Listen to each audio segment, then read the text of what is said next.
pada saat kalian membuka halaman user atau halaman index user, maka yang saya lakukan adalah menjalankan query find untuk merender data usernya. Lalu konsol log. Ketika kamu mengakses halaman tersebut, maka akan ada data user yang ditampilkan di dalam terminal. Data ini dari database.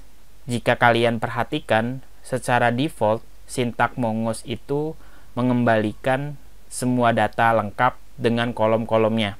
Ada nama, email, password, dan kolom lainnya.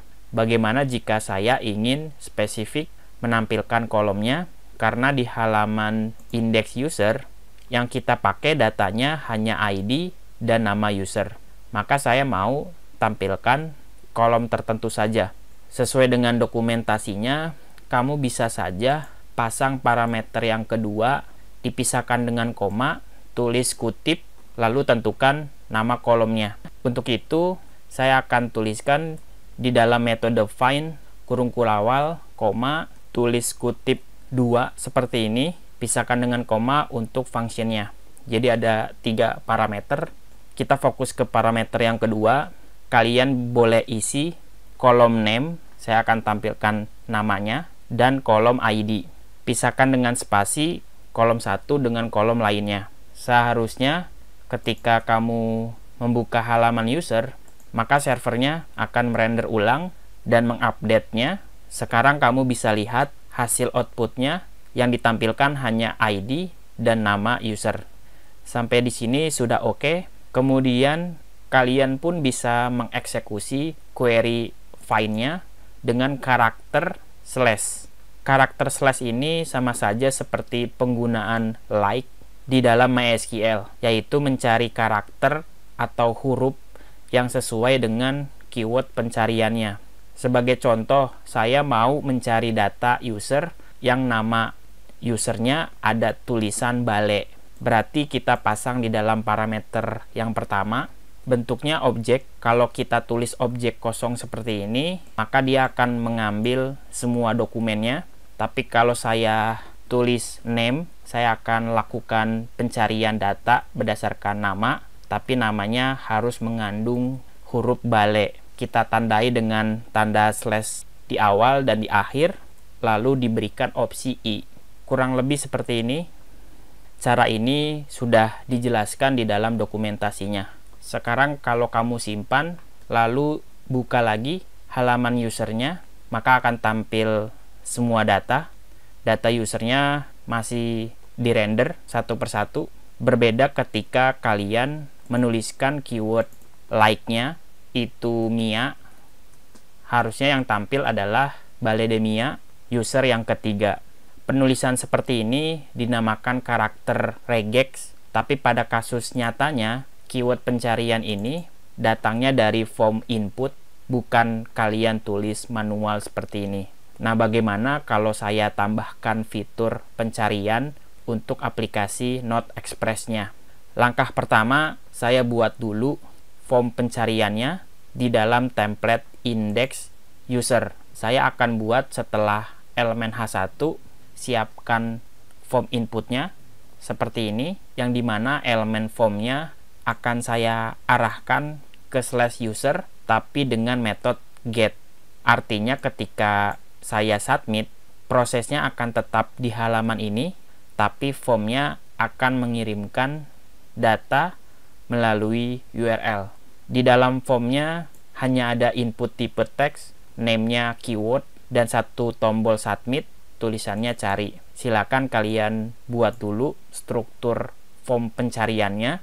Tinggal kalian uji coba saja dengan melakukan pengecekan di metode index dari user controllernya, di mana awalnya itu saya mau menampilkan semua data usernya secara keseluruhan dengan memberikan objek kosong seperti ini, dan saya pun bisa saja membuat variabel keyword yang isinya objek kosong, lalu data keyword ini saya pasang di dalam parameter pertama dari metode find-nya.